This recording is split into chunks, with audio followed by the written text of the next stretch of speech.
बिस्मिल्लाहिर्रहमानिर्रहीम, अस्सलाम वालेकुम वरहमतुल्लाह। एक बार फिर से आपको खुशामदीद कहते हैं ड्राइव विद सैलानी लीडर्स के एपिसोड में। तो आज ज़रा मुझे बताएं कि आज हमारी लोकेशन कौन सी है।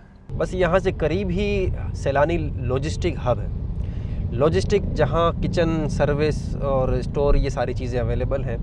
और हब इसलिए है कि बहुत बड़े ह्यूज स्केल पर और बड़े इंडस्ट्रियल स्टाइल के अंदर सारी चीज़ों को मैनेज किया गया है और हर चीज़ के लिए एक प्रॉपर एरिया और उसकी मशीनरी और उसकी इक्विपमेंट, आप जब उसे देखेंगे तो वाकई आप इस बात को मानेंगे कि अल्हम्दुलिल्लाह इसको जो लॉजिस्टिक के साथ जो हब का लफ्ज़ लगाया गया बिल्कुल सही लगाया है। मैंने तो फर्स्ट टाइम ऐसी टेक्नोलॉजी देखी कि आज तक तो चूल्हे जलते हुए देखे थे, लेकिन अब तो जो काम हो रहा है वो स्टीम से कुकिंग हो रही है। स्टीम से कुकिंग का फ़ायदा ये है कि एक तो खाना जल्दी पक रहा है, ज़बरदस्त। दूसरा हमारे मुल्क में आहिस्ता आहिस्ता गैस की कमी का सामना है और अब जो गैस की किल्लत है, महंगी होती जा रही है, उसका बहुत ज़्यादा फ़ायदा हमें इस चूल्हों में होगा कि यहाँ गैस की कंजम्पशन कम होगी। और फिर अल्हम्दुलिल्लाह जो रोटी प्लांट लगाया है वो टर्की से हमने इंपोर्ट किया है और 1 मिनट में 100 रोटियाँ वो निकालने की सलाहियत रखता है। सलाहियत अब आप इसको देख लें, अगर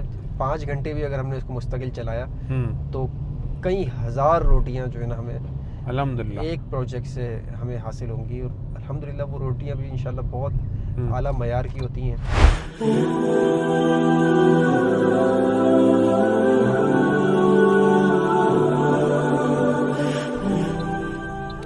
फाइनली दाखिल होने लगे हैं हमारे लॉजिस्टिक हब में। बहुत ही कमाल बिल्डिंग है। और ज़रा बताएं कि ये यहाँ पे क्या काम होगा और सामने जो ब्लैंक एरिया है वहाँ पे कौन से काम होंगे। सीधे हाथ पे आपके ये लॉजिस्टिक किचन वगैरह का स्टोर का निज़ाम है, नीचे बेसमेंट में पूरा। और आपके उल्टे हाथ पे हमारा सलाडर हाउस है। सही, क्योंकि किचन में मीट इस्तेमाल होता है और मीट के लिए हमारा पूरा लाइव स्टॉक का निज़ाम यहीं पर हमने रखा है। और यहाँ बकरे, गायाँ, ऊँट, मुर्गियाँ, हर चीज़ हमारे यहाँ अवेलेबल है, जो पूरी दुनिया से हमारी वेबसाइट के ज़रिए लोग सदक़े के जानवर बुक कराते हैं, हम यहाँ पर ज़िबा करवाते हैं। मंदी भाई, अब हमारी नेक्स्ट लोकेशन क्या है?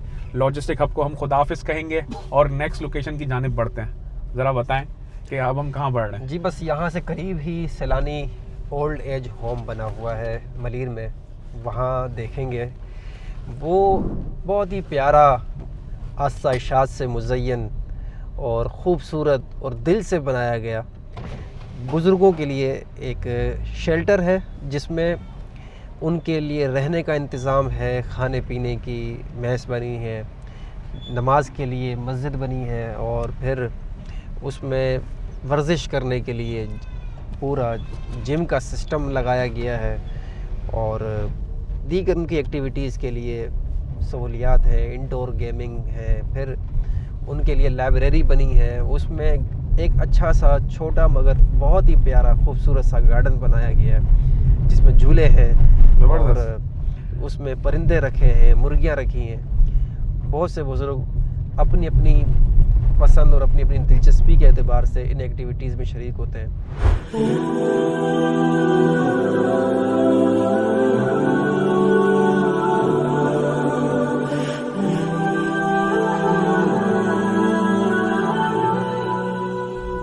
जी हम मलीर मेमन गोट में फलकनाज के प्रोजेक्ट में मौजूद हैं और बस चंद कदम आगे सैलानी का ओल्ड एज होम मौजूद है, जिसमें तकरीबन 100 के आसपास वो बुज़ुर्ग मौजूद हैं जो कि बेघर हैं, उनके पास सर छुपाने की जगह नहीं है। सैलानी ने ना सिर्फ उनको छत दी है बल्कि ज़िंदगी की हर सहूलत दी है। अल्हम्दुलिल्लाह। फाइनली हमारे सीधे हाथ पर सामने की तरफ देखें कि ओल्ड एज होम में हम पहुंच चुके हैं और बहुत ही ज़बरदस्त फुल बाउंड्री के साथ इसकी तामीर की गई है। तो हम आ चुके हैं सैलानी ओल्ड एज होम। आज हमने काफ़ी जर्नी की हमारे CEO मदनी रज़ा साहब के साथ। ड्राइव विद सैलानी के इस एपिसोड के साथ आप लोगों से इजाज़त चाहेंगे।